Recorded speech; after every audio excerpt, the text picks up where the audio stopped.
দর্শক আসসালামু আলাইকুম, সবাইকে প্রীতি ও শুভেচ্ছা। আশা করি সকলে ভালো আছেন। যারা আমার এই চ্যানেলের সামনে বসে আমার ভিডিও দেখছেন, সবাইকে শুভেচ্ছা অভিনন্দন। আমি এই মুহূর্তে কিন্তু আমি সাধারণ মানুষের কাছ থেকে কিন্তু আমি বিভিন্ন বিষয় কিন্তু আমি প্রশ্ন করে বিভিন্ন বিষয় কিন্তু জানতে চাচ্ছি। আর প্রথমেই কিন্তু আমি একটি বিষয় আমি জানবো যে জনাব তারেক রহমান কিন্তু আসলে দেশ পরিচালনা করার জন্য যে মানুষের কাছে কিন্তু একটা পরামর্শ চাইছেন জি, যে কিভাবে দেশটা পরিচালনা করলে দেশটা সুন্দর হবে। এই বিষয়ে আপনি কি বুঝেন? জি, বিসমিল্লাহির রহমানির রহিম। তো আমার মতামত হচ্ছে বাংলাদেশের নতুন প্রধানমন্ত্রী তারেক রহমান উনি যেটা বলেছেন যে সবার সাথে আলোচনার সাপেক্ষে জনগণ যেটা চায় সেভাবেই উনি রাষ্ট্র পরিচালনা করবেন। হ্যাঁ, উনি প্রথম কথাই বলছিলেন যে তারেক রহমান সাহেব বলছিলেন যে আমাদের মহানবী সাল্লামের নীতি নৈতিকতা আদর্শের দিকে তাকিয়ে উনি দেশ পরিচালনা করবেন। তো সেই তার বিপরীতে আমরা যেটা দেখলাম যে ওনার কার্যালয়ে ওনার মরহুম মাতা এবং পিতার ছবি নেই, এখানে এই বিসমিল্লাহির রহমানির রহিম লেখা আছে। হ্যাঁ, মোহাম্মদ রাসূলুল্লাহ লেখা আছে। তো এখন আমরা আশা করি যে উনিও বারবার বলতেছে যে আমাকে কে ভোট দিয়েছে, কে ভোট দেয় নাই, সেটা মুখ্য বিষয় না। আমি চাই হচ্ছে সম অধিকার।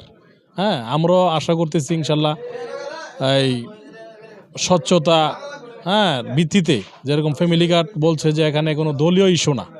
হ্যাঁ, সবার এখানে অধিকার আছে, সবাই ভাবে পাবে।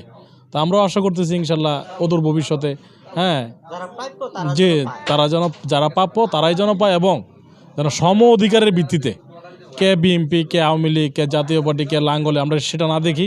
হ্যাঁ, আমরা চাই হচ্ছে সাম্যতার ভিত্তিতে, ন্যায্যতার ভিত্তিতে, নীতি নৈতিকতার মধ্যে থেকে আমরা দেশ পরিচালনা করুক জনাব তারেক রহমান সাহেব। জি, ধন্যবাদ আপনাকে। আর আরেকটা বিষয়, আপনার পরিচয়টা একটু আমি জানতে চাচ্ছিলাম। জি, আমি হচ্ছে একজন বিএনপির সাধারণ সমর্থক।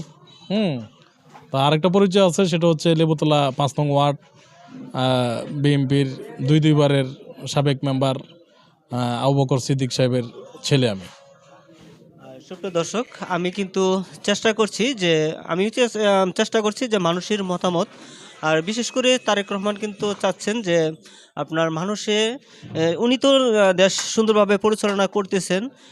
এর ভিতরে কিন্তু আসলে মানুষের মতামত কিন্তু চাচ্ছেন কি সিস্টেমে দেশ পরিচালনা করলে আরও সুন্দর হবে। সুপ্রিয় দর্শক, আপনারও যদি কোনো মতামত থাকে তাহলে অবশ্যই আমার সাথে আসবেন, আমার সাথে বসবেন। আমি কিন্তু চেষ্টা করব যে আপনার মতামতগুলি আমার চ্যানেলের মাধ্যমে সবার মাঝে ছড়িয়ে দেওয়ার জন্য। সুপ্রিয় দর্শক, ভিডিও এই পর্যন্তই। নেক্সট অন্য একটি ভিডিও দেখার আমন্ত্রণ জানিয়ে আজকের মতো এখানে সমাপ্ত ঘোষণা করছি। আসসালামু আলাইকুম।